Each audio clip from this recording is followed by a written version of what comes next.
Bem-vindo novamente a mais uma aula do curso Atividade 360 do Bolso Blindado.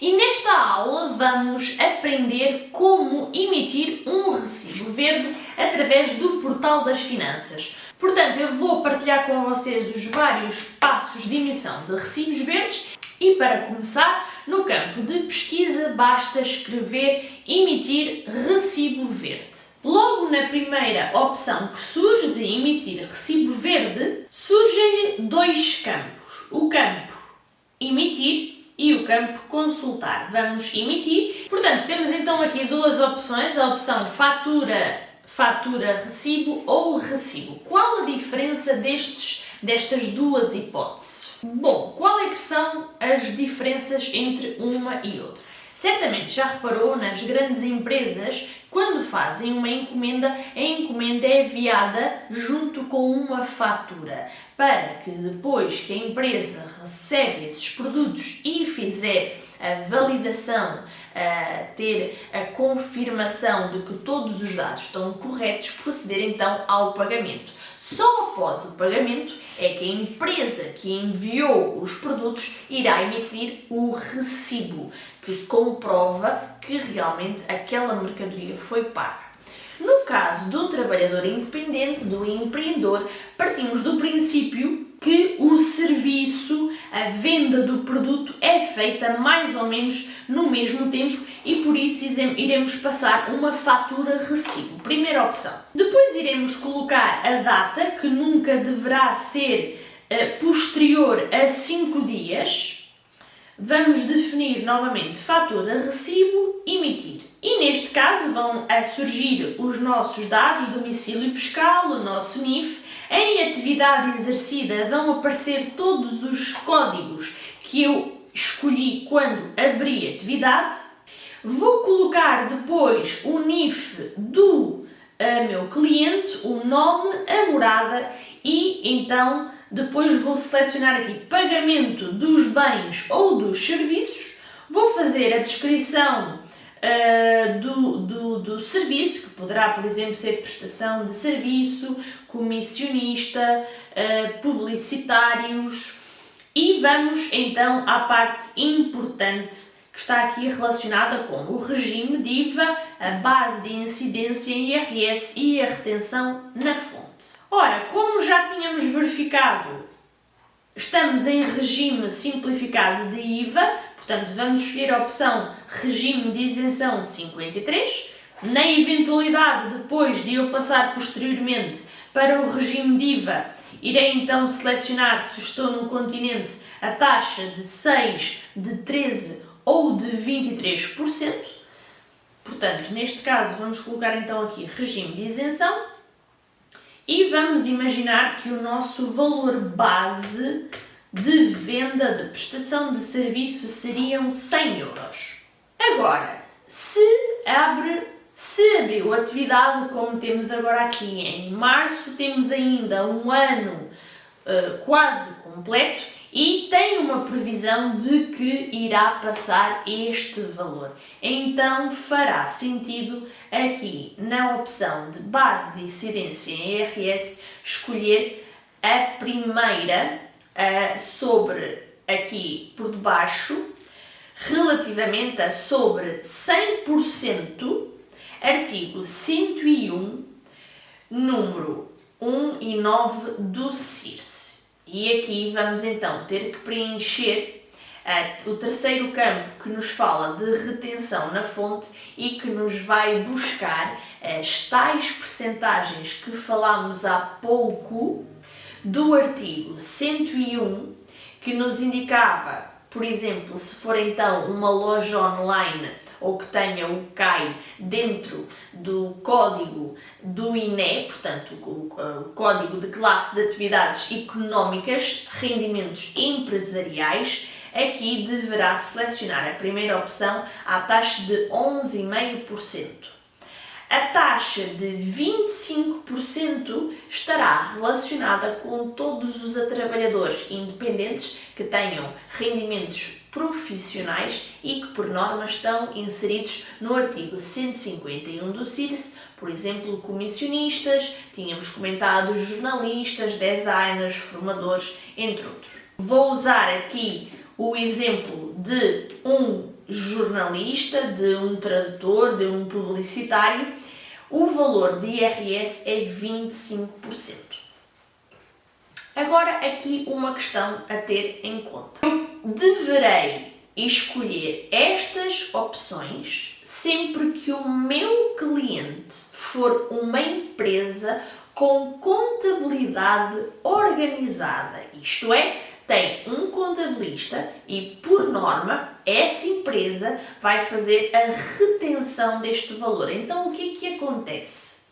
O valor base são 100 euros, o valor de IRS são 25 e a importância recebida são 75 euros. Ou seja, a empresa vai-me pagar a mim 75 euros e vai fazer a retenção na fonte para mim de 25 euros. E este valor vai ser um adiantamento para mim do IRS que eu terei que pagar quando em abril fizer o preenchimento do modelo 3. Esta situação é apenas e somente quando o meu cliente é uma empresa ou um cliente que tenha contabilidade organizada. Agora vocês dizem-me assim: Diana, mas se o meu cliente é um consumidor final, como é que isto funciona? Bom, o que vai acontecer é que um consumidor final, um cliente final, não tem como fazer retenção na fonte por mim. Então, o que vai acontecer é que eu vou optar pela opção sem retenção, artigo 101. E o consumidor final vai-me pagar os 100 euros, mas eu vou ter que fazer um balanço, um ajuste que me permita entender que aquela retenção, aquele valor, eu devo colocar de parte, porque mais tarde eu vou pagar IRS desse valor. Agora vamos imaginar que o meu cliente é estrangeiro, ou seja, não tem morada fiscal em Portugal e não tem, portanto, como fazer também essa retenção de IRS. Qual a opção que eu devo selecionar? Eu não vou precisar de ficar em regime de IVA apenas por causa dessa situação, basta escolher aqui a opção sem retenção, não residente sem estabelecimento. O que é que eu estou a dizer com isto? Estou a dizer às finanças que o meu cliente não reside em Portugal e não tem contabilidade organizada, portanto não tem como fazer retenção de IRS.